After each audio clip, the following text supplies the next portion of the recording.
Gracias. Buenos días. ¿Cómo están? Excelente, muy bien. ¿Cuántos están listos para recibir? ¿Sí? Eso. Bueno, pues yo quiero decirles, para algunos no lo conocen, para muchos ya lo conocen, pero para mí es un amigo, también es pastor, pero es nuestro coordinador. Y por el otro lado, pues es al que yo le rindo cuentas inmediatamente de todo lo que Gonzalo haga, lo que haga Goyo, lo que haga mi esposa, yo le reporto todo. Así que muchos ya, no es cierto.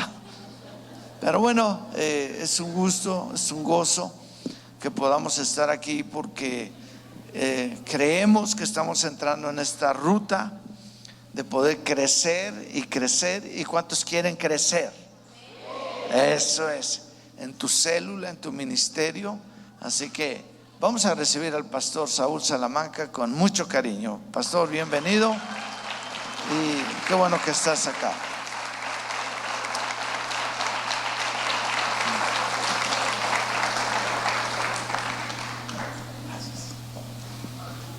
Gracias, buenos días.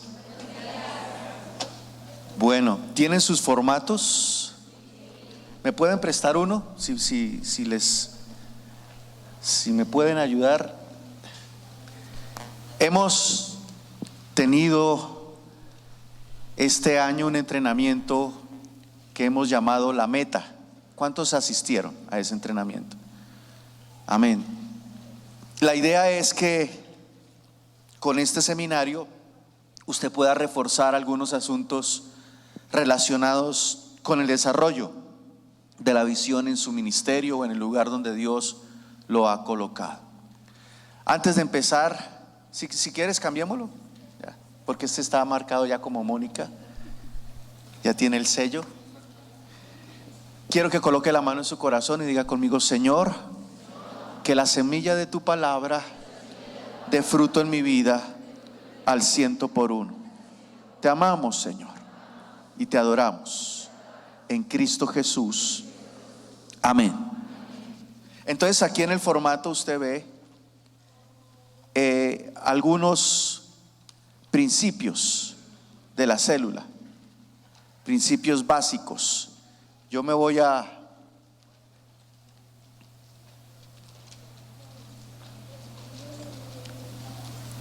el primero se llama el mensaje de la cruz. ¿Si es así o no es así? ¿Cuántos líderes de célula hay en este lugar? Ok. ¿Cuántos se están preparando para ser líderes de célula? Ok. Los demás, ni fu ni fa. Pero bueno, lo importante es que usted hoy reciba herramientas prácticas para que usted pueda ser un mejor líder de célula. Yo he estado realizando el trabajo celular por más de 25 años. Nací en una iglesia celular, nací en la misión carismática y no conozco otro método, por así decirlo, de trabajo, solo conozco este. En alguna oportunidad alguien me decía: pero es que ustedes, ¿por qué critican o por qué no hacen el método de fulano de tal? Le dije: es que yo no critico, simplemente no lo conozco y no voy a hacer algo en lo cual no fui entrenado. Entonces, cuando vamos a la célula, lo primero que usted encuentra en su formato es el mensaje de la cruz. Es decir, siempre en la célula el mensaje será cristocéntrico. Pero para que un líder, y lo compartí ayer con los pastores, pueda dar un buen mensaje, para que una célula tenga fruto, para que un líder se pueda multiplicar, no se debe pensar en cómo crecer por fuera. Se tiene que crecer por dentro. Así que el primer patrimonio, por así decirlo, el primer bien de una célula es el propio líder de la célula. Porque si el líder está bien, su espíritu será correcto para transmitir el mensaje correcto. Les recuerdo esto: cuando nosotros damos una charla en una célula, nosotros no estamos transmitiendo simplemente ideas o conocimiento, estamos transmitiendo un espíritu. Y si nosotros vamos a hablar de Cristo, tenemos que tener a Cristo, la naturaleza de Cristo, el espíritu de Cristo, o si no, simplemente nos vamos a convertir en charlatanes. La célula es una cultura, la célula es una disciplina, la célula es una necesidad.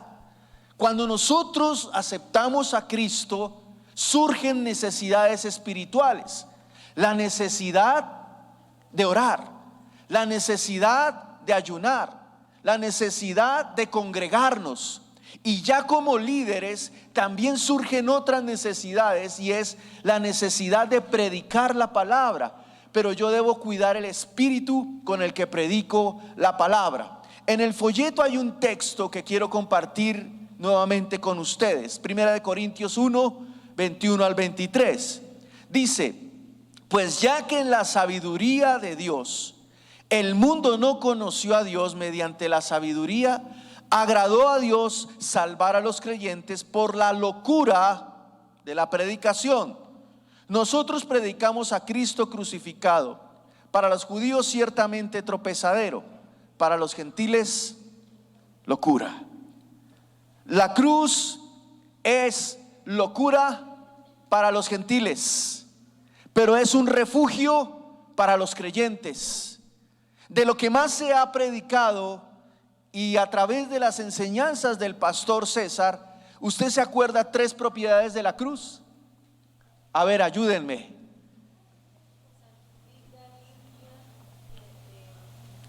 Bueno, esas son parte de las confesiones. Yo quiero que tengamos claridad de esto. Están los 7 derramamientos de la sangre, ¿cierto? Dentro de los 7 derramamientos, en el segundo derramamiento se aplica algo que se llama las confesiones: redención, perdón, limpieza, justificación y santificación. ¿Cuántas son? 5.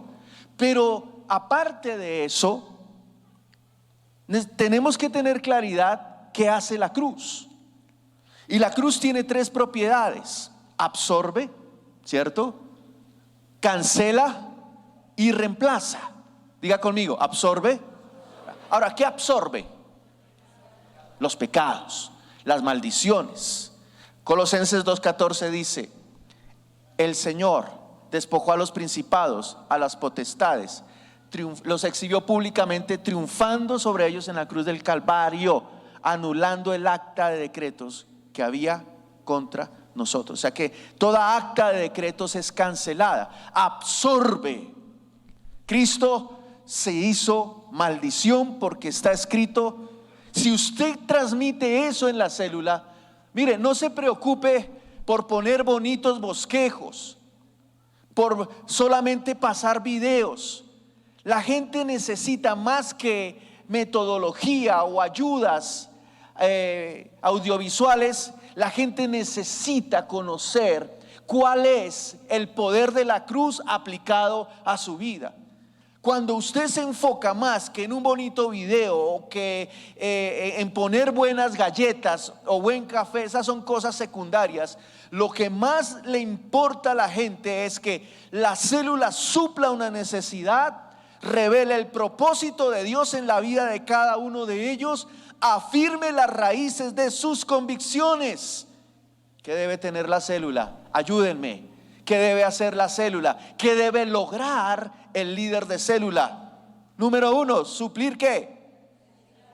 Número 2, revelar el propósito de Dios en las vidas y afirmar las raíces de las convicciones. Volvamos al ejemplo de la cruz.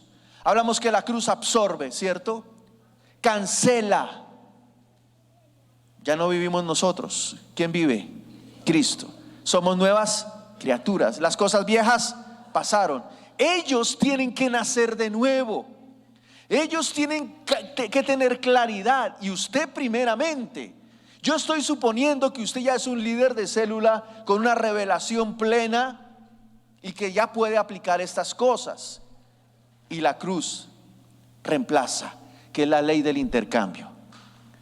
En la cruz usted debe llevar a sus discípulos no a un encuentro en la célula, un encuentro es un encuentro, pero sí a tener una revelación clara del poder de la cruz en sus vidas. ¿Cómo los va a beneficiar? ¿Cómo los va a proteger? ¿Y cómo les va a dar autoridad? Esas cosas son relevantes en el desarrollo de la célula. La cruz es locura para los gentiles, pero para los hijos de Dios, los creyentes, es un refugio, es un poder. Le repito, no se esfuerce tanto para que su célula sea dinámica. Lo más importante es que usted afirme las convicciones doctrinales en los discípulos. Pero usted no puede ser un ciego guiando a otros ciegos. Las raíces de sus convicciones deben estar profundas primero en usted. Debe ser un estudiante, debe ser una persona apasionada. Ayer hablaba de 3 cosas que un líder debe tener para que su célula funcione. Es deseo, ayúdenme, decisión, deleite. O decisión y determinación es lo mismo, las 3 Ds. Deseo de servir a Dios, deleite en el servicio a Dios y determinación en no dejar que el servicio a Dios mengüe, que esa pasión se apague. Todo esto está resumido en este material. Entonces, he hablado 5 minutos o 7 minutos. De lo que ha notado, de lo que recuerda que dije, ¿qué debe lograr usted en sus discípulos? Dígame algo. ¿Perdón? Suplir su necesidad. Eso. Otra. Revelar el propósito de Dios en sus vidas. Y afirmar ¿qué? Sus convicciones. Repita esto conmigo. Debo suplir una necesidad. Debo revelar el propósito de Dios en las vidas de ellos. Y debo afirmar sus convicciones. ¿Qué gente anhelaría usted en la célula? ¿Qué tipo de personas? A ver, tú. Decidida. Otra. Nacida de nuevo, comprometida. ¿Qué gente anhela usted? Fieles. Pero escuche esto. Usted no puede decir, Señor, dame gente fiel. Usted tiene que decir, Señor, dame la capacidad de formar gente que así lleguen fiel, yo los pueda transformar. Acuérdese que a David tenía una célula, ¿se acuerda? Allá en Adulán. ¿Y qué gente le llegó? Amargados, endeudados y afligidos. Señoras y señores, bienvenidos al mundo de las células. Porque esa es la gente que le va a llegar. O si no, ¿para qué? Usted dice, dame gente fiel, dame gente, está bien, dame gente nacida de nuevo, comprometida. Eso no le va a llegar. Eso sería una mentira. Eso es como cuando las propagandas del ejército, ¿no? ¿Cuántos prestaron el servicio militar? Yo veía la propaganda del ejército y decía, involúcrese en el ejército nacional, en la fuerza aérea, y mostraban los uniformes, los desfiles, ¿no? Las armas. Pero cuando la persona llegaba, le decían, mijo, lo primero que usted tiene que hacer es raparse la cabeza, quitarse ese pelo, y lo segundo que tiene que hacer aquí es aprender las reglas y las normas y la disciplina. Tiene que madrugar, comer comida no muy agradable, soportar aún injusticias, sol, lluvia, pasar por barro. Y ahí como que va cambiando el panorama. Por eso usted debe entender que ser líder de célula es un gran privilegio, pero demanda un gran compromiso de parte nuestra y una gran responsabilidad. Yo no le estoy diciendo nada nuevo, amén. Todo esto que yo estoy diciendo usted ya lo sabe. Mi papel en esta mañana es recordarle algo que a veces sabemos, pero que no lo tenemos tan presente, y por eso crea desmotivación en nuestro corazón. Entonces, La pregunta que yo tengo que hacerme es: Señor, ¿cómo acerco? Porque esa es la labor del líder también, acercar el reino de Dios a la gente. ¿Cómo lo puedo hacer? Encontré un texto en Apocalipsis capítulo 1. Voy a leerlo del verso 4 al verso 6. En Apocalipsis capítulo 1 dice: Juan a las 7 iglesias que están en Asia, gracia y paz a vosotros, del que es y que era y que ha de venir, y de los 7 espíritus. ¿Si están aquí o no están aquí? ¿Quieren aprender o no quieren aprender? Mire lo que dice aquí. Si usted establece estas prioridades que vamos a hablar aquí en su célula, si usted se traza, les voy a dejar esta tarea: lo que usted debe lograr en sus discípulos para formar un equipo sólido de líderes que se van a constituir después en su equipo de 12. Diga conmigo: célula estable. Ok. Célula productiva. Lo primero que usted debe tener claro es: debo acercarlos, el reino de Dios, a ellos. Pero ¿cómo lo hago? Esa es la pregunta: ¿cómo lo hago? Y aquí es donde usted se va a tener que quitar el manto de líder y la camisa se la va a tener que arremangar, se dice aquí también, ¿sí? Y se va a tener que quitar el manto y decir: aquí vinimos a trabajar. Eso es lo que hace un líder de célula: trabajar. Y aquí dice, mire lo que dice: escribe Juan a las 7 iglesias, el que es, el que era, que ha de venir, y de los 7 espíritus. Usted se ha puesto a preguntar: ¿cuáles son esos 7 espíritus? Y dice aquí: y de Jesucristo. Diga y. Cuando dice y, es que van enlazados. No se puede quitar el uno del otro.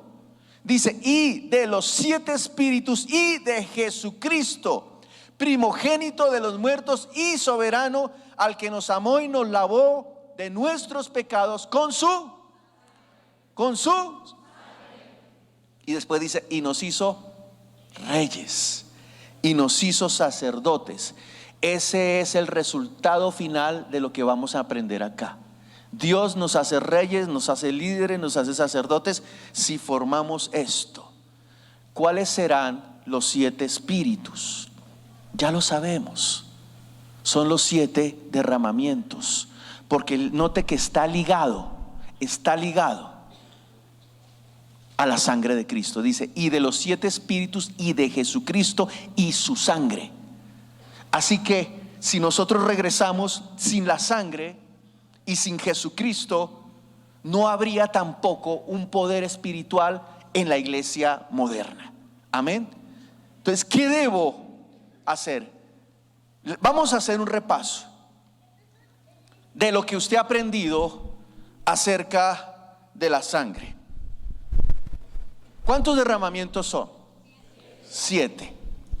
¿Cuál es el primer derramamiento? En el Getsemaní. ¿Qué pasó en el Getsemaní? Sudó. Pero ¿para qué se aplica ese derramamiento? ¿Para qué? Fidelidad. Pero fíjate que también tiene que ver con un nuevo ADN. Un ADN espiritual. Ya no vivo yo, sino que Cristo vive en mí. Lo que antes vivía en la carne, ahora lo vivo en la fe. ¿Qué debo hacer? Procurar en ellos un nuevo ADN. El mismo ADN que tuvo Jesucristo. Amén. Diga conmigo: ADN.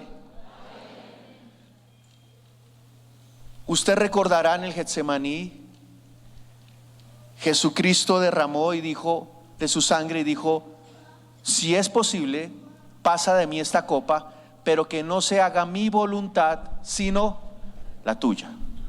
Diga conmigo: huerto. Adán, ¿en dónde falló? Cristo, ¿en dónde obedeció? ¿Dónde desobedeció Adán? ¿Dónde obedeció Cristo? Así que lo que nosotros debemos tener claro es que no podemos pedirle a nuestros discípulos nada sino primero un cambio de ADN. Adán fue desobediente y Cristo fue obediente. ¿Qué debe tener o qué debemos procurar en ellos? Asegurarnos, ahora sí lo que ustedes me dicen, lo que me respondieron es: yo debo trabajar para que ellos sean fieles, para que ellos sean comprometidos y para que ellos sean nacidos de nuevo. Para eso usted necesita contacto con ellos, saber cuál es su argumento, su necesidad, hablar con ellos y aplicar, y eso unido al encuentro, la sangre que brotó del rostro de Cristo cuando agonizaba en el Getsemaní. Ustedes dicen sangre de fidelidad, es correcto, pero también acuérdense que esa sangre revierte la maldición de la desobediencia. ¿A qué voy con esto? Usted ha visto escuelas o universidades donde se les enseña a los niños ser rebeldes o ser caprichosos o que hagan panchos. ¿Sí se dice que panchos? ¿Hay universidades que enseñen eso? No. ¿Por qué los niños de manera natural actúan así? Porque venimos de una generación de Adán. ¿Me explico? Y por naturaleza el hombre no fue creado así, pero por causa del pecado de Adán sucedió lo que tenía que suceder. Y aún usted lo ve en Caín y en Abel. Por eso, Señor, aplicamos. ¿Cómo va a orar por sus discípulos? Señor, aplico la sangre que brotó de tu rostro en el Getsemaní para que en ellos haya un cambio de ADN espiritual, que de la rebelión pasen a la obediencia, que de la infidelidad pasen a la infidelidad. Eso es lo que debo procurar. Esto es un seminario de células, amén. Así que les voy a pedir paciencia porque es más una clase que una predicación magistral. ¿Cuál es el segundo derramamiento?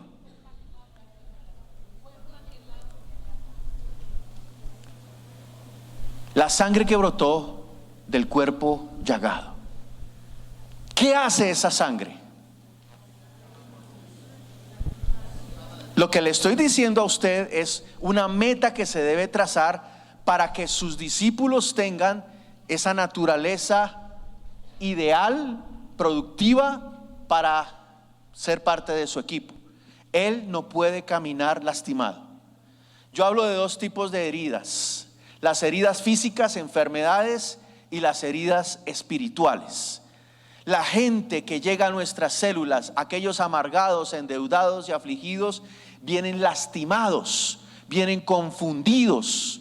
Por eso voy a hacer énfasis: si usted está herido y si usted no tiene perdón, si usted tiene un corazón rencoroso, difícilmente va a poder dar algo que no tiene. Nadie puede dar algo que no posee. Si usted, y le advierto, es líder de célula y todavía tiene rencores, todavía tiene temores, todavía tiene algún tipo de atadura espiritual, primero vaya a la cruz, arrepiéntase antes de imponer la mano sobre alguna persona, porque puede ser doblemente el daño que le puede causar. Amén. Por su llaga fuimos sanados. El tercer derramamiento: la sangre que brotó de su cabeza por causa de la corona de espinas. La Biblia dice: bienaventurados los pobres. Pregunto algo: ¿Cristo quiere gente pobre? La Biblia dice: pídeme y te daré por herencia las naciones. El Señor dice: mío es el oro, mía es la plata. Así que lo que debemos tener claro es que Dios ama a los pobres, pero cuando vienen a nuestra célula o cuando vienen a una nueva doctrina espiritual en Cristo, ellos dejan de ser pobres y se convierten en ricos. Usted debe tener la capacidad de desarrollar en ellos una mentalidad de conquista. Permítame dar un ejemplo muy sencillo. La persona que nunca ha tomado un vuelo, y entonces usted como líder le dice, bueno, aquí no se toman vuelos para ir a México, pero es un ejemplo, lo he escuchado de muchas personas. Dice, yo no tenía ni dinero, ni siquiera para tomar un vuelo para ir a Colombia o para ir a México, para la convención de México. Pero mi líder me desafió y oró por mí aplicando la sangre que brotó de la cabeza de Cristo por causa, y me dio la fe. Para muchas personas, fe es poder pagar una noche de un hotel. Fe es poder pagar un tiquete. Fe es poder registrarse para una convención. Para otras, fe es ya otro nivel: conquistar tierra, conquistar nuevos desafíos. Pero todos nosotros debemos caminar siempre hacia una naturaleza de conquista. La persona que se estanca está negando la fe. El creyente debe progresar, debe. Romanos dice, no se conformen a este siglo, sino sean transformados. Esos son los 7 espíritus de la visión, lo que usted debe desarrollar en la gente. El cuarto derramamiento, cuando arrancaron la barba. ¿Qué es el rostro para el ser humano? Su identidad. Es el contacto con el mundo exterior. Es lo que da aceptación o lo que da rechazo. Isaías enseña que no había en él hermosura. Así que a Cristo prácticamente lo desfiguraron cuando arrancaron su barba. Él se llevó. Y miren esto, ¿qué tiene usted que ministrar? 2 cosas con este derramamiento: la identidad de creyente. Pablo dice, no me avergüenzo del evangelio porque es poder de Dios. Que ellos se sientan alegres, que se sientan gozosos de haber aceptado a Cristo. Dice, para mí el vivir es Cristo y el morir es ganancia. Pablo tenía identidad de creyente. ¿Qué fue lo que pasó en Colombia? Y hablo como joven de los años 94, 93 a estos tiempos, porque todavía me siento joven. Pero lo que yo vi cuando llegué a esa iglesia fue una identidad. Cuando llegué a la célula fue una identidad de Cristo. Yo decía, ¿cómo? Yo estaba acostumbrado a ver jóvenes en los antros, eso era muy normal, o metiendo cocaína o consumiendo alcohol. Y cuando yo llego a la iglesia me encuentro con jóvenes que levantaban sus manos, cerraban sus ojos y adoraban a Dios con una libertad que a mí eso me sorprendía. Para mí, más que el espectáculo de los coros, de las coristas que habían ahí, era voltear a mirar al lado y ver personas que tenían la capacidad de decir, Cristo te amo, te entrego mi vida. Y recuerdo que en esa época se usaban panderos, panderetas. Nosotros, la moda era tener en la mochila un pandero. Y yo siempre he compartido que siempre cargábamos mochilas, nos subíamos al autobús y sonaba así, y decíamos, este es de la misión, este va para la misión. Cuando llegábamos a la iglesia había un ambiente. Llegué a mi casa, llegué a donde están los míos, de aquí soy, dicen en México, y se creaba un ambiente de identidad que uno se sentía parte de. Como Pablo, yo no me avergonzaba. Soy MCI, soy G12, soy Fundación Amigo o cualquiera de las iglesias que están aquí representadas. Pero por más del rótulo, era la identidad de cristiano. Amén.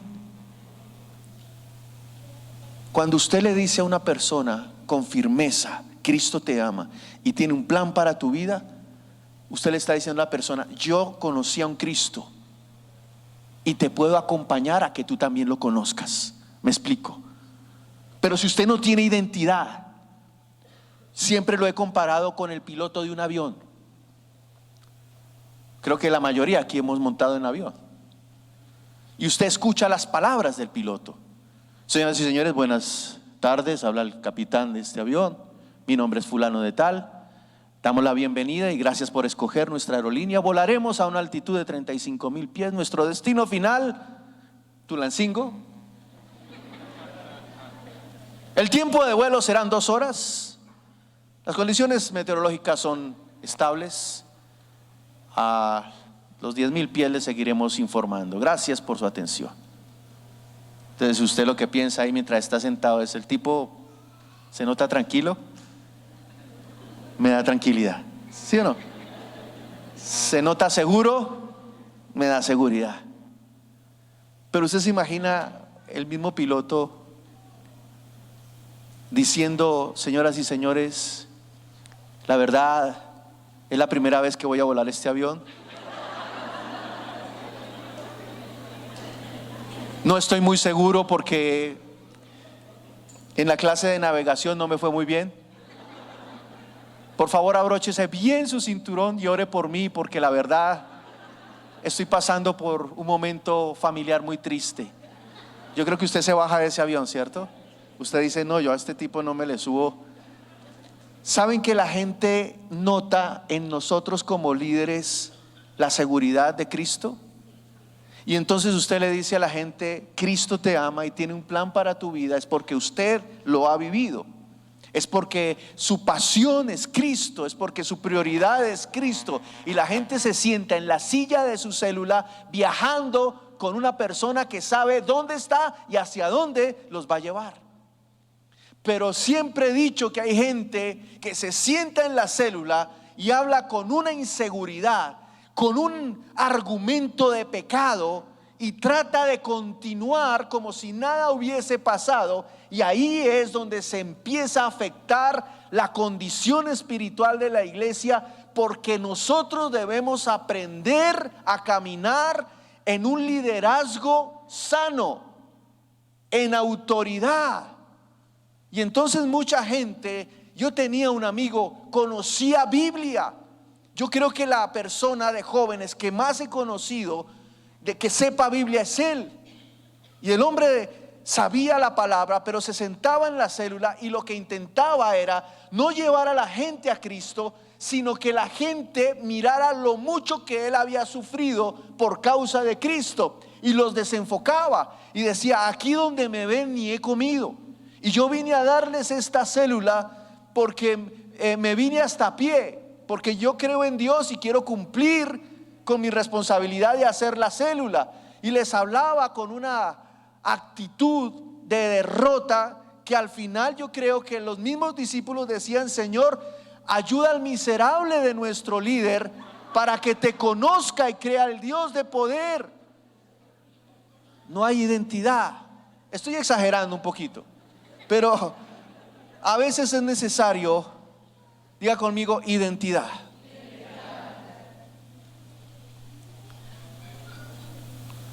Usted debe caminar como un real sacerdote, como un rey y un sacerdote. Hay gente que es rica, pero es pobre. Es rica porque tiene dinero, pero es pobre porque no tiene a Cristo. La que es pobre, la que no tiene dinero, pero tiene a Cristo. Y la que es doblemente pobre porque ni tiene dinero ni tiene a Cristo, esa sí que es pobre. ¿Por qué la gente se apega tanto a los mensajes de derrota? Porque no hay un modelo, porque no hay una esperanza. ¿Sí me explico? Entonces nacen grandes artistas. Hoy mi pared está triste y vacía. Y es que quité, y la gente que está escuchando eso, sí, a mí me pasó lo mismo. Yo quité la fotografía, soy miserable, yo no puedo. Y se alimentan de una identidad incorrecta, de derrota. Pablo dice: he sufrido naufragios, peligros de los de afuera, peligros de los de adentro, cárceles, persecuciones, azotes. Con todo esto y por esto yo permanezco firme. Pablo era un general de 3 soles y él tenía sus condecoraciones. Mire, esta fue un apedreamiento que sufrió en tal lugar, esta fue una cárcel, esto fue un naufragio, esto fue una calumnia. Y dice: llevo por todas partes las marcas de Cristo. Cuando usted tiene esa identidad, nada lo puede derrumbar. ¿Por qué es importante la identidad? Porque cuando usted sabe qué papá tiene, ¿me explico? Eso es la identidad. Y me detengo en esta porque para mí es una de las más importantes. Todas son importantes, pero la identidad es cuando yo sé qué piensa Dios de mí, cuando yo sé qué pienso yo de Dios, y cuando yo sé qué pienso yo de mí mismo. Cuando yo sé que Dios piensa lo mejor de mí, Isaías enseña: yo te redimí, te puse nombre, mi hijo eres tú, cuando pases por las aguas, yo estaré contigo. Ayer hablé un poquito sobre Elías. Pasó de Tisbe a hablar con un rey Acab. Después Dios lo lleva a Querib, el arroyo se seca y le dice: ve a Sarepta. Y lo más tremendo es que dice: le he dado orden a una viuda para que te sustente. Y cuando el profeta sale de Querib hacia Sarepta, golpea la puerta de la viuda, y la viuda se queda mirándolo y le dice: dame agua. Y dice: ok, agua. Dice: y dame también un poco de harina. Y ahí se frena la viuda y dice: espere un momento, todo va bien, ¿no? Ponga un violín ahí. Llega el profeta, tum, tum, tum, dame agua. Sí, muy bien. Y también un poco de harina. Se rayó el disco. Espere, yo solamente tengo un puñado de harina y solo me queda comer de esto y después morirme. Pero Elías le dice, y la pregunta que uno se hace es: ¿por qué si el Señor le dice que le dio la orden a esta mujer, por qué la mujer le contesta de esa manera? ¿Acaso no se lo dijo Dios? Pero entiendan esto: Elías había sido formado en Querib. El arroyo se había secado, no había habido agua, y Elías aprendió a depender de Dios y a obedecerle a Dios. Cuando se seca el arroyo, el Señor le dice: ve a Sarepta. Sarepta significa refinar. ¿Significa qué? Refinar. Entonces Elías va a la segunda estación, que es Sarepta, y la viuda le dice: es que no tengo harina, no tengo cómo sustentar, solo para mí y para mi hijo. Y Elías recordó, escuche esto, recordó la fidelidad de Dios en Querib, y le dijo: dámelo a mí primero, porque te aseguro que nunca faltará la harina, ni el alimento escaseará en tu casa. Y lo que yo percibo de Elías es que cuando él fue procesado en Querib, llega a Sarepta para pasar una prueba de fe, a consolar a una mujer con la misma consolación que él fue consolado. Cuando usted llega a su célula, es como si llegara a un Sarepta y encuentra gente con mucha necesidad. Y lo más tremendo es que la necesidad que usted encuentra es muy similar a la misma necesidad que usted está atravesando. Usted, si tiene deudas y se le acerca a un discípulo y le dice: es que tengo muchas deudas y no sé cómo salir de ellas, usted empieza a dar consejería a esa persona. Pero lo cierto es que Dios está usando ese momento para afirmarle a usted su convicción, para hablarle a esa persona, sí, pero también para hablarle a usted a través de su propia boca. Así que, ¿qué hace una célula? Trae consolación no solo al líder, sino también a las personas que están en ese lugar, porque la Biblia dice que vamos a consolar a otros por medio de la consolación con la que nosotros hemos sido consolados. A mí me pasó muchas veces, y ya lo he compartido aquí. Mi sueño era irme a vivir a los Estados Unidos. Estaba en la época del narcotráfico en Colombia, que eso estaba peligrosísimo. Y para eso me puse a estudiar una carrera o pues digamos que es una carrera que se llama aviación comercial. Y los narcotraficantes empiezan a secuestrar a los pilotos, y más a los pilotos novatos. Y entonces yo tuve que esconderme porque varias veces me amenazaron. Y yo dije, me tengo que ir. Yo me tengo que ir del país. La verdad, aquí no estoy encontrando oportunidad. Pero ya era líder de célula. Y ese día tenía célula, en la mañana había orado, y llego en la noche y un discípulo se me acerca y me dice: Saúl, lo que pasa es que yo tengo, y era productivo ese muchacho, era con las que yo más contaba, y me sale con que: Saúl, lo que pasa es que yo he estado orando y aquí no veo oportunidad, y está muy peligroso Colombia, y lo que yo quiero es como irme a vivir a los Estados Unidos, porque yo siento que allá realmente hay una oportunidad. Yo había orado eso en la mañana: Señor, yo creo que me voy a ir a los Estados Unidos. Y mi discípulo estaba diciendo lo mismo. Y entonces yo le dije: mira, varón, así te dice el Señor: el justo florecerá como palmera y crecerá como cedro en el Líbano. Un cedro no se mueve de su lugar, se queda plantado en donde Dios lo colocó. Así que no temas, Dios está contigo. Pero lo vamos a hacer en cámara lenta. Mientras yo le hablaba eso a él,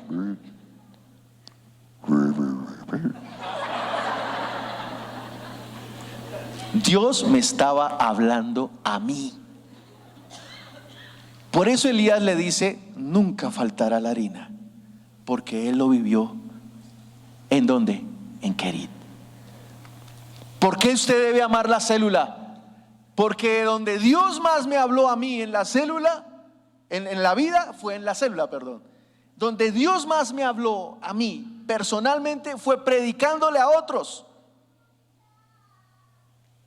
Venía gente con problemas, con luchas, con dificultades. Y ya cuando me casé, seguí dirigiendo célula, y después vino gente con problemas de pareja, con cosas parecidas. Yo sufría mucho con el machismo, y se me acercaba gente y me decía: es que yo siento que mi esposa no me atiende, no me tiene en cuenta. Y yo le decía: usted está esperando en recibir, y lo que usted tiene es que dar, porque usted es la cabeza. Acuérdese de esto: el hombre es proveedor, protector y líder. Cuando usted sea proveedor, protector y líder, ahí sí reclame. De lo contrario, y Dios me estaba hablando a mí. ¿Sí me explico? ¿Cuáles son los ministerios de la Biblia de los que el apóstol Pablo habla? ¿Cuáles son los ministerios? Apóstol. Y él constituyó a unos ¿qué? Pastores, evangelistas, maestros, profetas, ¿cierto? ¿En dónde o en qué escenario se puede entrenar una persona más que en una célula? No hay lugar. ¿Se puede ser una porción pequeña de un apóstol? ¿Cuál es la misión de un apóstol? Abrir iglesias. Cuando un líder abre una célula, está siendo entrenado en una labor pequeña, en un nivel pequeño de apostolado, porque está abriendo una célula. ¿Es profeta, sí o no? Sí, porque habla de parte de Dios. No da conferencias, da mensajes. Y mensaje es cuando yo lo bajo del cielo y lo entrego. Yo una vez escribí: los pastores mediocres, los líderes mediocres bajan sus mensajes de internet. Los verdaderos líderes espirituales bajan sus mensajes de la presencia de Dios. Amén. Eso es identidad. ¿Se aprende a ser evangelista? ¿Por qué? Porque usted tiene que salir a ganar. Y maestro también, porque usted enseña la palabra. Cada uno de estos ministerios son aplicables, y por eso es tan importante que usted hoy ore para que Dios le dé amor a la célula, por su célula. Tengo un discípulo que es un ejecutivo de una empresa de turismo Y él es una persona que trabaja en su casa. Y fíjese lo que me dice. Me dice: la verdad, no sé cómo hacer el ministerio porque tengo tantas responsabilidades que yo siento que el ministerio es una labor adicional y a veces siento que no tengo tiempo de realizarla.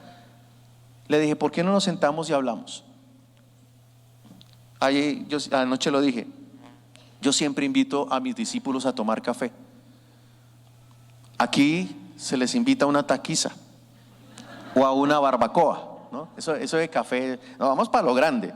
Lo grande es chilito verde, barbacoa, y ahí hablamos. Y el mexicano ha desarrollado la capacidad de comer y llorar al tiempo. Sí, sí. Y ustedes están comiendo. En mi naturaleza colombiana todavía tengo que quitar eso, y es que comer y llorar como que no. Pero aquí lo han hecho. Bueno, entonces, si usted quiere, invítelo a una barbacoa, a pozole, lo que quiera. Pero lo importante es que usted tenga contacto con su discípulo. Entonces yo lo invito a tomar un café y le digo: cuéntame qué es lo que pasa contigo, porque no daba fruto, no ganaba gente en la célula. Entonces fui a tratar de identificar cuál era la raíz por la que él no daba fruto. Y me dice: mira, tengo mi trabajo, yo trabajo en mi casa, pero tengo que rendir cuentas y dar resultados, y eso me gasta por lo menos 9 horas del día. Tengo una perra que tengo que sacar y por lo menos eso me quita otra media hora. Aparte de eso, soy casado y tengo que invertir tiempo con mi esposa. Y dice: y tengo unos hijos que también absorben mi tiempo y mi dinero. Y ahora que ustedes me dicen que abra una célula, siento que es una carga adicional. Y él me utilizó una palabra que me decía: es un multitasking que no puedo cargar más, no puedo con más responsabilidades. Y entonces yo hablé con él y le dije: ¿tú eres feliz? Y me dijo: ¿qué tiene que ver eso con lo que? No, ¿tú eres feliz? Pues no del todo. Le dije: ¿sabes por qué te hago esta pregunta? Porque tú no disfrutas ni de tu trabajo, ni de tu perra, ni de tu casa, ni de todo. Tienes un pero. A todo le estás diciendo que hay un grado de dificultad. Mis hijos demandan, mi esposa demanda, mi trabajo demanda, y tú sientes que estás desgastándote y no te has acordado que la vida es para disfrutarla, y estás perdiendo el gozo. Y si tú no eres capaz de ser feliz con la vida que Dios te da, tampoco vas a ser feliz con la célula o el ministerio que Dios te delega. Así que lo que primero tenemos que hacer, mi amado amigo, es, escuche esto, identificar la raíz. Era la amargura que había en su corazón. En nada él era feliz. Se fue con su esposa a unas vacaciones a un sitio hermoso y no lo disfrutaba. Allá pelearon, allá discutieron. Así que siempre usted como líder identifique por qué la gente no da fruto. Tiene que haber una causa, tiene que haber un origen. En mi caso fue ese. Oré por él. Ahí en el restaurante donde estábamos, o en el lugar donde estábamos, le dije: Señor, libera a este hombre de ese espíritu de amargura. Repita después de mí: Señor Jesús, renuncio a la amargura. Él dijo: ya entendí, y ahora puedo disfrutar más de mi esposa, de mis hijos. ¿Y cuántas células se necesitan para ser pastor? Yo dije: no, empiece con esa, mijo. Empiece con esa y después vamos hablando. Y ya ha venido, que esa charla la tuvimos hace como un año. Ya ha venido despegando poco a poco. Uno quisiera que fuera más, ¿no? Pero a veces en el ministerio son como ese muñequito que hay en cine, que es, no me acuerdo cómo es que se llama, que es lento.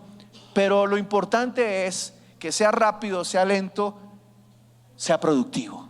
Amén. Siempre he dicho que hay discípulos mandarina y hay discípulos aguacate. La mandarina se da una vez al año, ¿cierto? Y el aguacate todo el tiempo. Yo decía: Señor, dame como los aguacates, que no sea una vez al año. Invité a una persona, cada mes por ahí uno, o cada 3 meses uno, mandarina. Pero el que está, pastor, acabo de invitar 3, me metí al trabajo y gané 3 amigos. Hay gente que es productiva en el ministerio, son los aguacates, pero también ame las mandarinas. ¿Sí me entienden? Porque es la necesidad de tener en el cuerpo diferentes tipos de personas. Lo importante es que usted tenga la capacidad de extractar lo mejor de esa persona para que dé fruto, mucho fruto, y el fruto permanezca. Amén. El quinto derramamiento, Espíritu Santo. Ese, cuando clavaron sus manos. Esta pregunta es, diga conmigo, espíritu. ¿Ustedes se acuerdan de las raíces que producen fruto que compartimos en la meta del árbol? Para que un árbol dé fruto, debe cuidar sus raíces. Y le repito esto, el crecimiento debe ser ¿qué? Interno.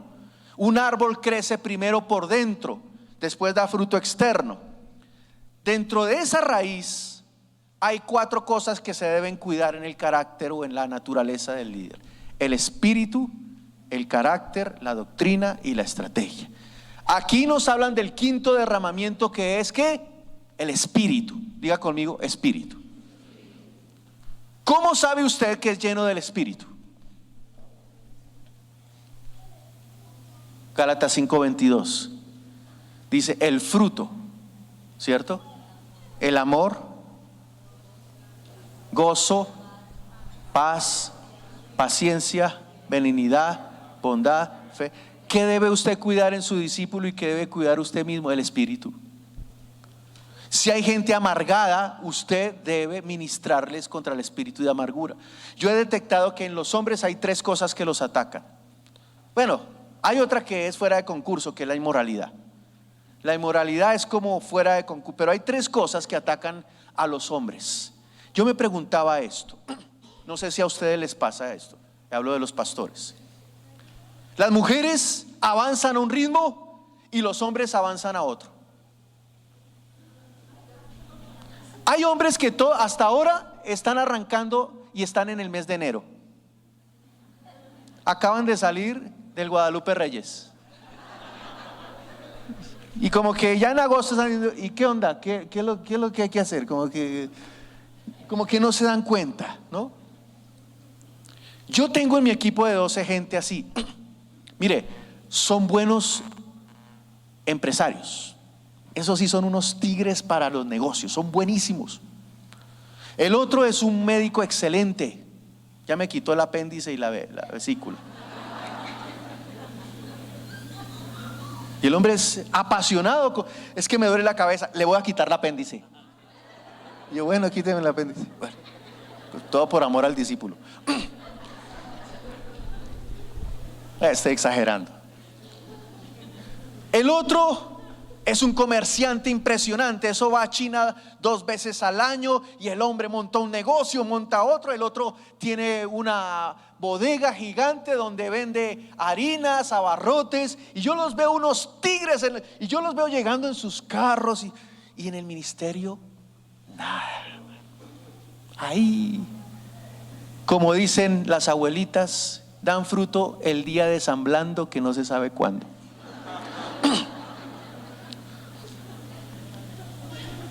Y yo me puse a orar por ellos y yo dije, Señor, ¿qué es lo que pasa? Y me dijo, el problema de ellos es pereza. Y yo, pero Señor, pero ¿cómo? Si son buenos empresarios, si madrugan, dice, ellos trabajan con toda la pasión para lo que les da un beneficio material, pero son perezosos espiritualmente. Y un pecado muy sutil en las redes de hombres es la pereza espiritual.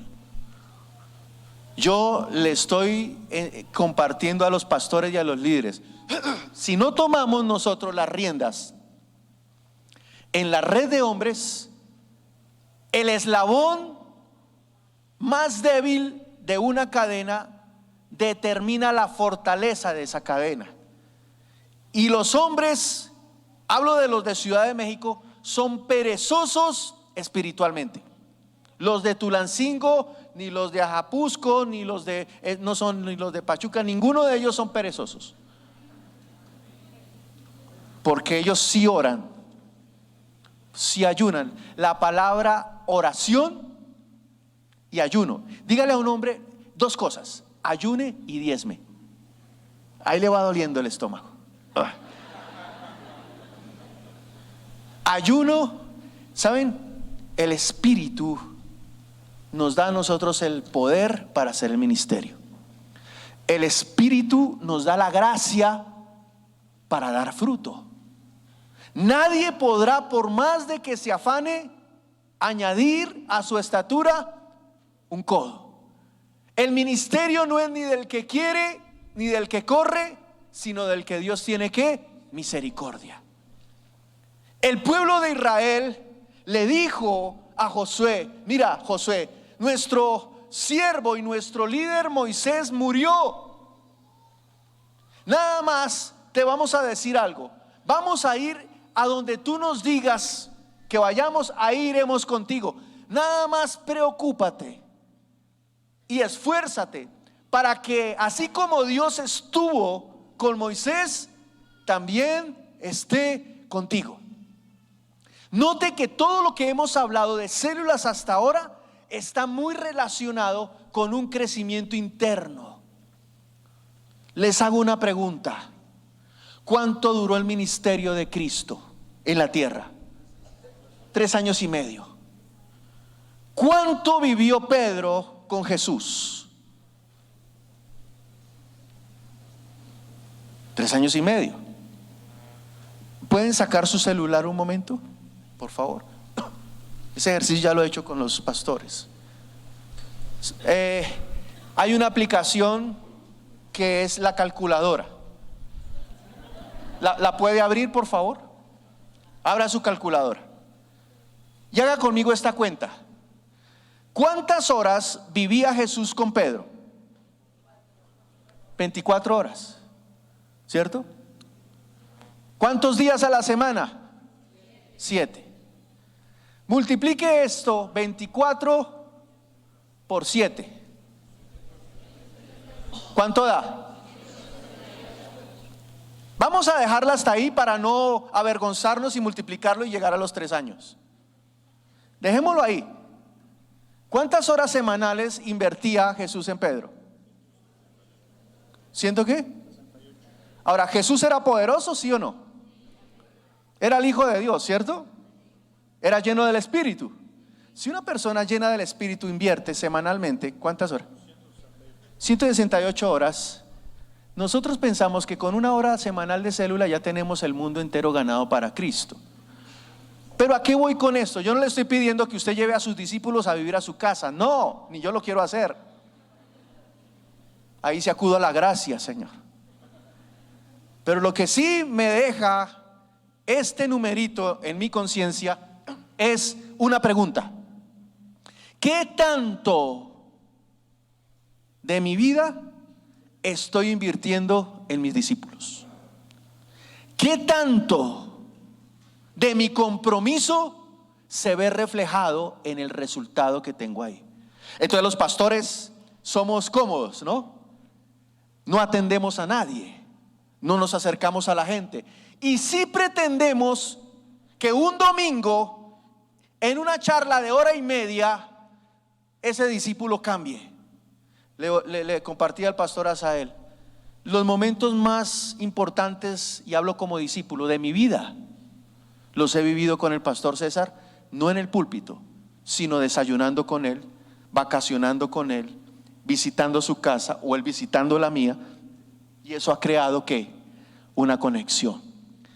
La palabra discípulo puede ser muy beneficiosa cuando se toma literal desde el punto de vista bíblico. Pero cuando se toma desde el punto de vista jefe, yo soy el jefe y usted es mi empleado espiritual, su labor es dar fruto, su labor es evangelizar. ¿Cuántas células tiene? ¿Cuánta gente invitó? Pero ¿qué tanto yo he invertido en él.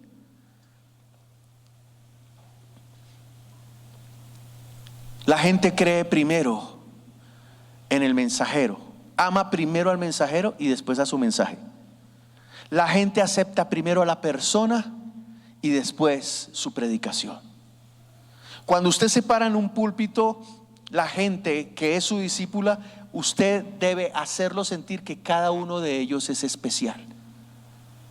El pastor César, y no, esto no es idolatría, pues yo honro al hombre que veo. Cuando él se para al frente, yo digo, él me conoce. Él sabe el nombre de mi esposa, el nombre de mis hijos, ha aconsejado a mis hijos en diferentes áreas, oró por mi hija menor cuando estaba pasando por un momento difícil, me ha dado varita, me ha corregido, pero es mi pastor. Ha invertido de su tiempo. He caminado con él horas. Y a veces cuando yo voy con él, como que yo soy como Cantinflas, ¿no? ¿Qué más le pregunto? ¿Qué más aprendo? Una vez le hice una pregunta y le dije, pastor, usted es escritor. Y me dice, wow, qué revelación. Le dije, no, es que le tengo una pregunta, pastor. Yo lo veo que usted está en Singapur, que viaja a México, que viaja a Brasil, que después llega a Colombia y tiene una agenda impresionante. ¿Usted escribe en los aviones? Y me dice, ¿cómo voy a escribir en los aviones? Si escribo en los aviones me meten preso. Y después soltó la risa. O sea que lo que él me estaba diciendo, el que él como que rayaba los aviones y era y yo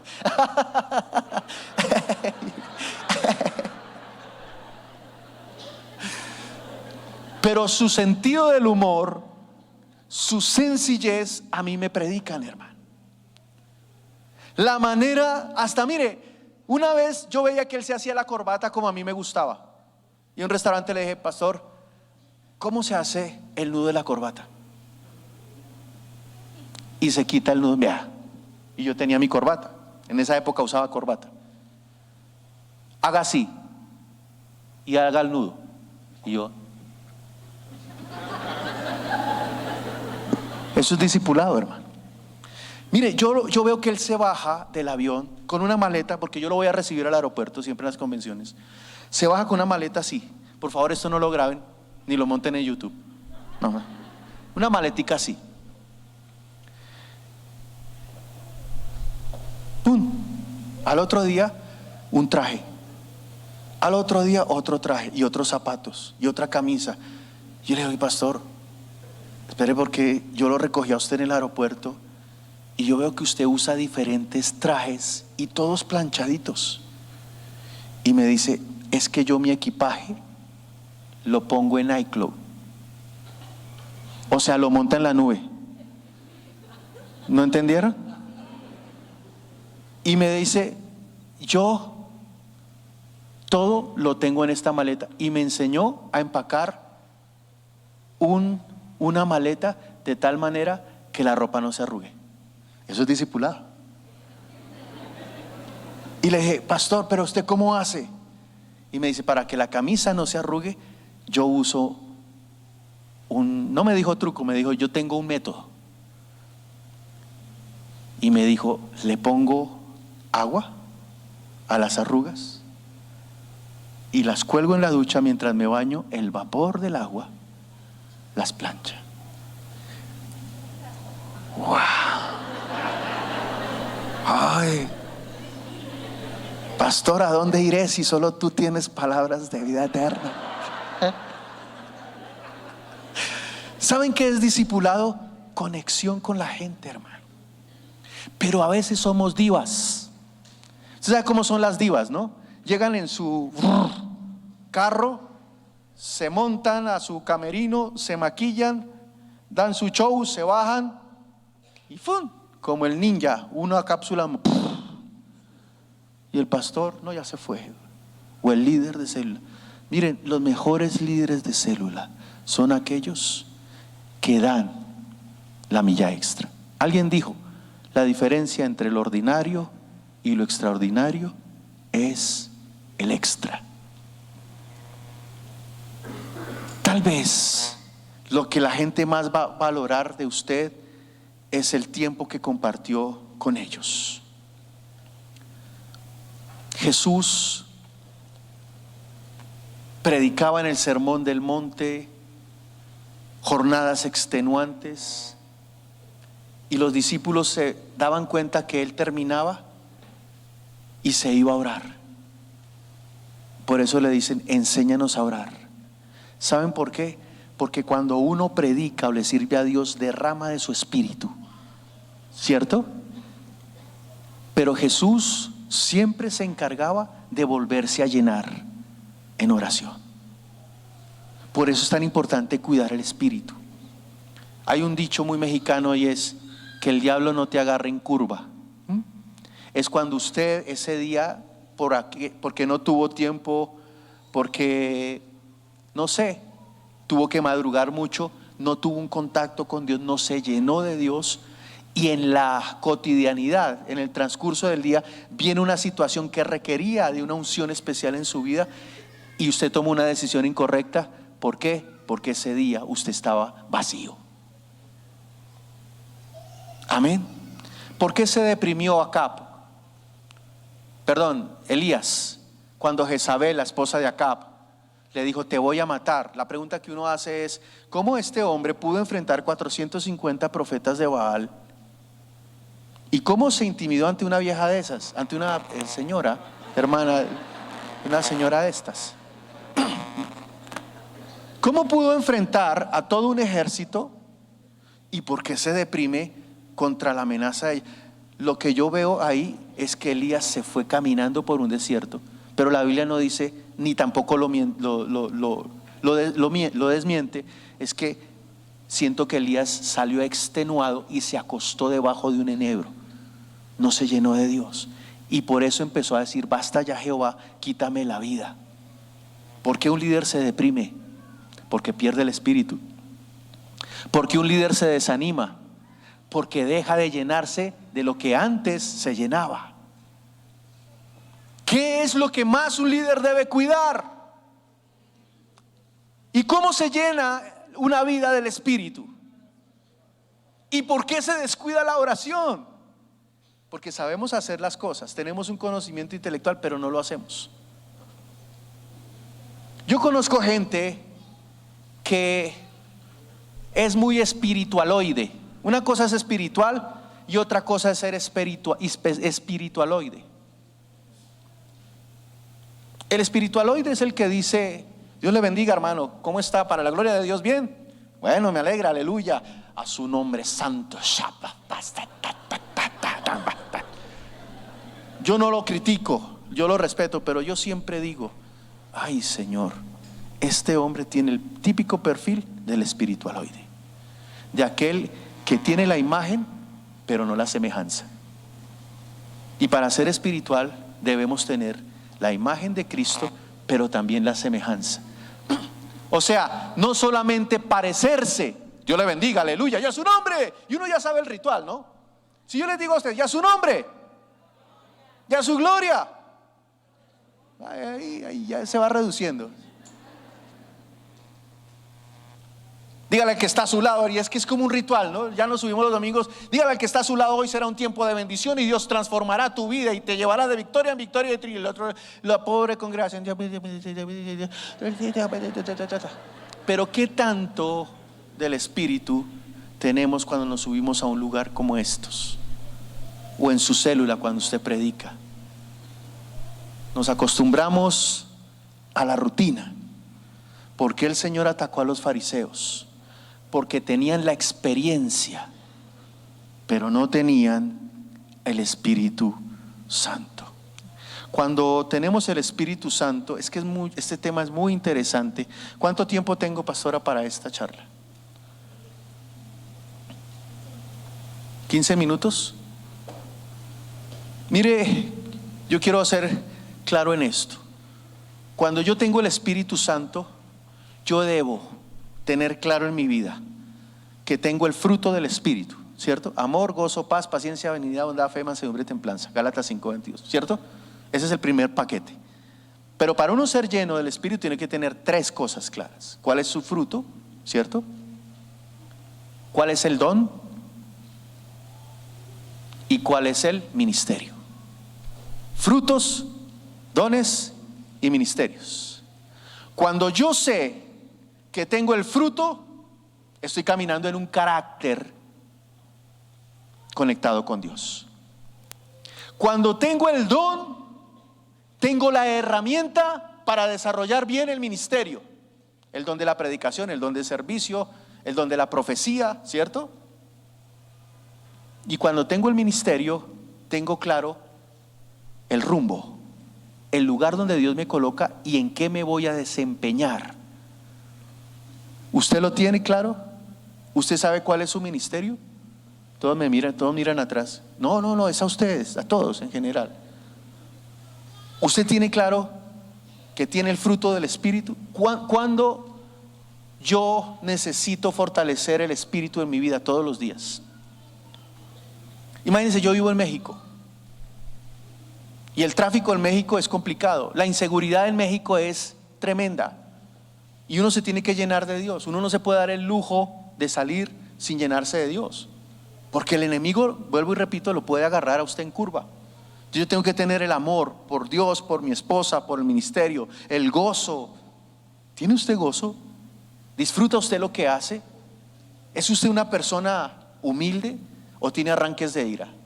Dentro de las tres cosas que yo identifiqué de los hombres, una era la pereza espiritual, otro era la amargura y el otro era la ira. Yo decía, Dios mío, mis discípulos están endemoniados. Y entonces tuvimos que llevarlos a un encuentro y me di cuenta que en una de las charlas de mi esposa yo tenía que ser libre.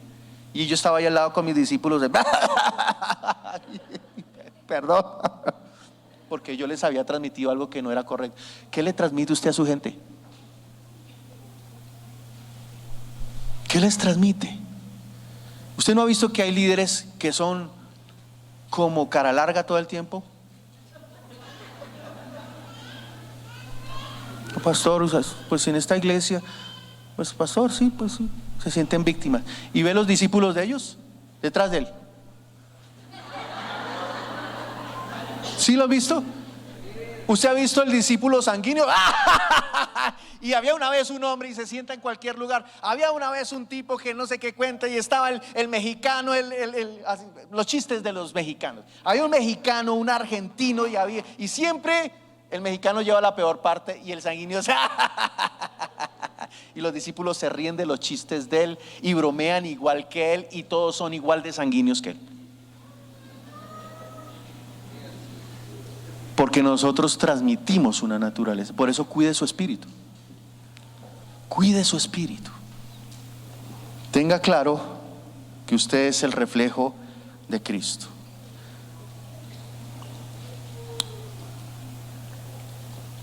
¿En qué derramamiento íbamos? En el espíritu, ¿cierto? Las manos. También el propósito. La sangre que brotó de los pies. ¿Sí vamos ahí? Ahora me perdí aquí en las notas. El propósito. ¿Qué tiene que ver con el propósito? Es tener claro que Dios me llamó. ¿Cuántos tienen seguridad de que Dios los llamó? ¿Por qué usted está seguro que Dios lo llamó? ¿Por qué? Vaya a la palabra. ¿Qué dice la palabra? No me elegisteis vosotros a mí, ¿cierto? Sino que yo os elegí a vosotros y os he puesto. Así que yo estoy seguro que si usted está ocupando esa silla, no fue usted el que escogió estar ahí. O dígame una cosa, desde que nació, usted tenía uso de razón, 9 años. A usted le preguntaban qué quería hacer cuando fuera mayor o fuera grande. Algunos de ustedes diría arquitecto, abogado, bombero, otros dirían taxista, pero muy pocos dirían yo quiero ser pastor, a menos que hubiera sido o nacido en familia pastoral. Pero en el transcurrir del tiempo tuvimos un encuentro con Jesucristo, encontramos la esperanza de la salvación y estamos sentados aquí porque Dios nos colocó. Amén. O sea, si Dios lo llama, Dios lo equipa y Dios lo envía. Dios me llamó, Dios no lo llama sin equiparlo. Todos ustedes, todos los que están en este auditorio tienen un don espiritual. Descúbralo o afírmelo. ¿para qué es bueno usted? En eso que usted es bueno, Dios lo va a usar grandemente. Una vez un discípulo me dice: pastor, yo no sé para qué soy bueno. Y la verdad, yo lo veía como yo tampoco sabía para qué él era bueno. Entonces yo le dije: pero usted ¿para qué cree que es bueno? Y me dijo: yo creo que soy bueno para hablar. Bueno, ejercite ese don, prepare una charla y trate de darla. Hermano, lo delegué en una charla de un encuentro. Ha sido una de las mejores charlas que yo he escuchado de uno de mis discípulos. Y el hombre no terminó la primaria. Y su complejo era: es que yo no terminé la primaria. Y con los otros, que sí son profesionales, él se sentía intimidado. Y ahora es el que más da fruto, el que más invita. Y cuando yo le digo: ¿se acuerda esa pregunta que usted? Él llora y dice: sí, pastor, yo me acuerdo. Es que no conocía el propósito, pastor. Ahora conozco el propósito, pastor. ¿Sí me explico? La sangre que brotó, ¿de dónde? De los pies. Ubique a su gente en el propósito. Que usted sepa para qué son buenos. En otras palabras, de dónde vienen, dónde están y hacia dónde van. Amén. Para entender el propósito, usted debe tener claro: Dios me ama más de lo que yo me amo. Dios me conoce más de lo que yo me conozco. Y Dios tiene mejores planes de los que yo pueda tener. Yo intenté estudiar 5 carreras. Yo no sabía para qué servía en esta vida. Yo estaba desesperado. Mis papás estaban desesperados conmigo. Y yo más conmigo mismo. Entré a estudiar medicina, ingeniería civil, medicina veterinaria, un semestre de arquitectura, y terminé siendo piloto comercial. Cuando fui a buscar trabajo, mi papá era amigo de un dueño de una aerolínea de carga. Le llevé mi currículum y me dice: ¿usted es piloto? Le dije: sí. ¿Ya se graduó? Sí, aquí está mi licencia. Dice: no me diga que a usted le pasó lo mismo que yo, que estudió medicina, que estudió veterinaria y que no tuvo nada más bueno que hacer en la vida y se volvió piloto. Y entonces yo: sí. Y él se reía y yo pero me sorprendió eso que dijo. ¿Saben qué entendí? Que yo no tenía claridad del propósito de Dios en mi vida. Yo quería viajar por el mundo y pensé que la única manera era siendo piloto. Yo quería, mire, una vez me encontré con un amigo y yo lo veía a él en su empresa. Yo llevaba como 2 años de cristiano y yo lo vi y él tenía un apodo. No voy a decir el apodo que él me tenía o que a mí me tenía. Él me decía: oiga, capitán tal. Y yo: dígame. A él le decíamos Tamalito, ¿no? A él sí yo le digo el apodo. Y entonces me dice: me dijeron que usted se volvió evangélico. No puede ser. ¿Y por qué? Hoy mi pared no fue por depresión, ¿no? Le dije: vamos a tomar un café, ¿tiene tiempo? Digo: sí. Y le dije: mire, hermano, yo tenía esto, amargura, ira, incertidumbre. Y se queda mirándome y me dice: yo tengo todo eso. Y le dije: por eso mismo yo renuncié a todos los atractivos de este mundo, alcohol, drogas. Y me dice: ¿sabe qué? ¿Le puedo decir algo? En esta empresa hay tanta envidia y eso me ha generado tanto estrés que yo me he venido enfermando. Le dije: ¿por qué no me deja orar por usted? ¿Qué tal que usted salga de esta silla con la paz de Cristo? Y me dijo: ¿será que sí? Y me decía por el apodo. Y yo le dije: repita después de mí: Señor Jesús. Señor Jesús. Oiga, siento ganas de llorar, la neta. Me decía: la neta, siento ganas de llorar. Él con su uniforme y todo terminó aceptando a Cristo. Y el Señor me decía algo: tú siempre quisiste ser como Él. Y ahora Él terminó admirándote a ti. Y me dice: ¿en qué iglesia va? Yo quiero ir a su iglesia. Usted se le nota una paz. Porque entendí el propósito. Amén. Mas vosotros sois ¿qué? Linaje, real sacerdocio. Ríndase ante los planes de Dios. Yo no le estoy diciendo renuncie a su universidad, ni deje de trabajar, pero sea obediente. Cuando Dios le hable, cumpla. Y esa obediencia le va a llevar a tener autoridad para formar a otros discípulos igual de obedientes a usted. Y por último, el carácter de Cristo. Cuando clavaron su costado derecho con la lanza, salió agua y sangre. Esa sangre usted la aplica sobre sus discípulos. Amén. Y aún sobre su propia vida. Y Señor, que el carácter tuyo me lleve a tener la estatura y el nivel que tú quieres para mi vida. Voy a terminar con esto. ¿Usted cree en la frase que dice nadie es perfecto? ¿Cuántos creen en esa frase? Nadie es perfecto, levanten la mano. No les dé pena, no les voy a eso, no pasa nada, no van a ir al infierno por eso, no. ¿Cuántos creen que nadie es perfecto en esta vida? Levanten la mano. Ok. Ahora, escuche esto. La orden de Dios, la orden, diga conmigo, la orden. ¿Usted es soldado del ejército de Dios?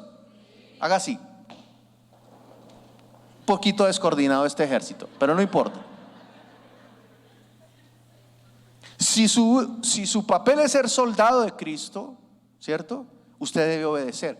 Y la Biblia que dice, Mateo 5:48 dice, sed vosotros perfectos.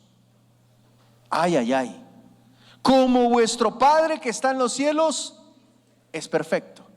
En otras palabras, usted debe ser como Cristo. Oye, esa música ya se acabó. ¿Me voy? Mentiras. Vamos a terminar. Escuchen esto.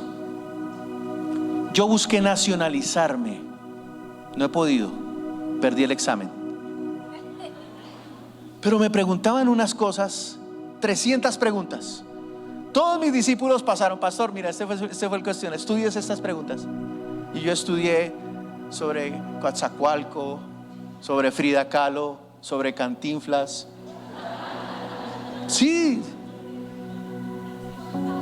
sobre las tlayudas. ¿Dónde se originan las tlayudas? Todo eso me lo aprendí. Aprendí la frase de Benito Juárez, ¿no? ¿Quién pronunció esta frase? Entre los individuos como entre las naciones, el respeto al derecho ajeno es la paz. Benito Juárez. Todo eso me lo aprendí. Cuando fui al examen, no pasé, porque me faltó algo. Cultura prehispánica. No tenía ni idea de qué era. Y yo le preguntaba, pero un extranjero tiene que saber cultura prehispánica. Y la señora me dice, es la cultura de la nación. Y entendí algo, que cuando tú quieres ser parte de una nación, tú tienes que hablar su lenguaje, adoptar su cultura y respetar sus leyes. Cuando nosotros adoptamos, o no, cuando Cristo nos adopta a nosotros, nuestra responsabilidad es ser perfectos, ser imagen y ser semejanza. Es una cultura. Si usted no vive como Cristo, no habla como Cristo y no sueña lo que es Cristo sueña, todavía usted no se ha nacionalizado en la cultura del reino. Amén. Colóquese de pie, por favor. Si les ha enseñado algo Dios, si han recordado algo, si ha sido productivo este tiempo para ustedes, levanten sus manos y digan conmigo: Señor Jesús, dame amor por hacer discípulos. Ahora yo quisiera que usted hiciera por 3 minutos una oración, diciéndole al Espíritu Santo que le enseñe estos principios. Yo se los voy a repasar para que no los tenga que leer. Dígale al Señor: enséñame a acercar la gente, acercar el reino de Dios a la gente. Y hoy declaro, Señor, que porque el ADN de Cristo. Quiero que todos los líderes de célula vengan aquí adelante un momento para hacer esta oración. Los que son líderes de célula, vengan aquí adelante. Ustedes tienen discípulos, me imagino, así sea uno, tienen discípulos, ¿cierto? ¿Sí? Van a orar por el primer derramamiento, la sangre que brotó del rostro de Cristo en el Getsemaní, y van a decir: Señor Jesús, trae un nuevo ADN en mis discípulos. Y empiece a orar por ellos, empiece a clamar por ellos. Hágalo ahora. Corte todo espíritu de esterilidad en su ministerio. Algo se va a romper. Todo espíritu de infidelidad, de doble ánimo, de rebeldía, que sea contrarrestado, Señor, por la sangre que brotó de tu rostro en el Getsemaní. Lo creo y lo declaro, Señor. Nuevas criaturas. Es un tiempo de oración por sus discípulos. Quita todo temor. Vamos con el segundo derramamiento. La sangre que brotó de la cabeza de Cristo por causa de la corona de espinos. Dígale: Señor, crea una naturaleza conquistadora. Todo espíritu apocado, todo temor, todo espíritu de cobardía, Señor, que les impide entrar en la conquista, se ha cortado de sus vidas en el nombre de Jesús. La meta es, Señor, agradarte a ti, servirte a ti, vivir para ti.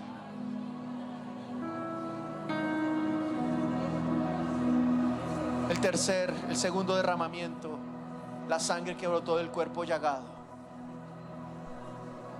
Ore por eso. Toda herida. Es un tiempo de intercesión por ellos. Tanto física, toda enfermedad, Señor, que ataca a mis discípulos, como enfermedad espiritual, se va de sus vidas. Resentimiento, amargura, ira, temor, se va ahora. Yo aplico la sangre que brotó de tu cuerpo llagado, Señor, y confieso la sangre. Tenemos redención en tu sangre. Tenemos perdón de pecados. Tenemos limpieza, Señor. Tu sangre nos limpia, nos justifica y nos santifica. Vamos con el cuarto derramamiento. Si usted tiene alguna persona que tiene problemas, está luchando con identidad sexual, dígale al Señor: Padre, aplico tu sangre preciosa, la sangre que brotó de tu rostro, para que la identidad en su corazón sea la correcta, Señor.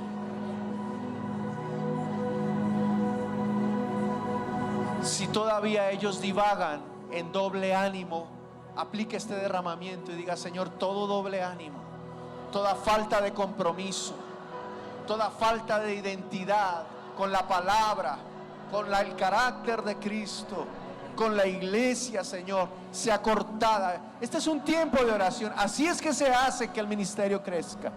Usted va a orar de ahora en adelante de esta manera, por sus discípulos y por su célula. Llénalos del Espíritu, Señor. Que la sangre que brotó de tus manos por causa de los clavos afirme en ellos, Señor, la unción y el Espíritu, Señor. Que el fruto del Espíritu los guarde, Señor. Que el don del Espíritu, Señor, trae profetas, Señor.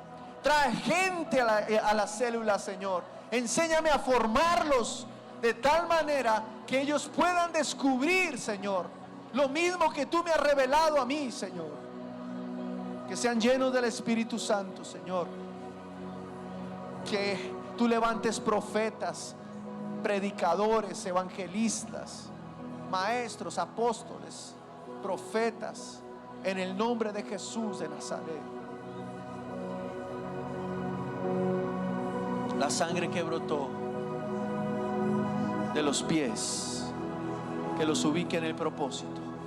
Enfócalos, Señor, que seas tú la prioridad de sus vidas. Vamos a orar por ellos. Tal vez ellos no saben cómo orar, pero tú vas a orar.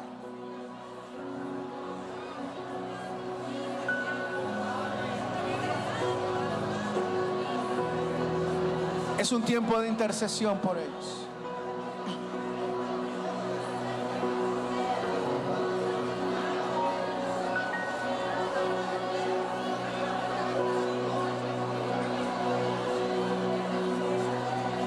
Y por último, que la sangre que brotó del costado derecho de Cristo sea aplicado sobre las células, Señor.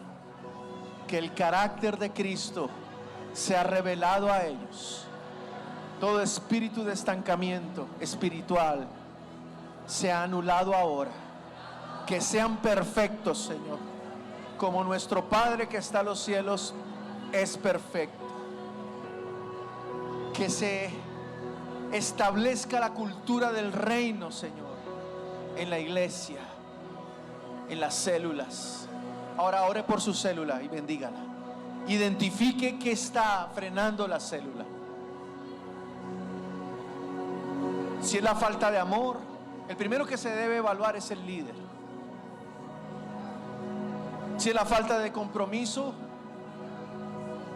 diga: Señor, la sangre que brotó del cordero inmolado sea aplicada en cada uno de nuestros discípulos, en el nombre de Jesús, en el nombre de Jesús.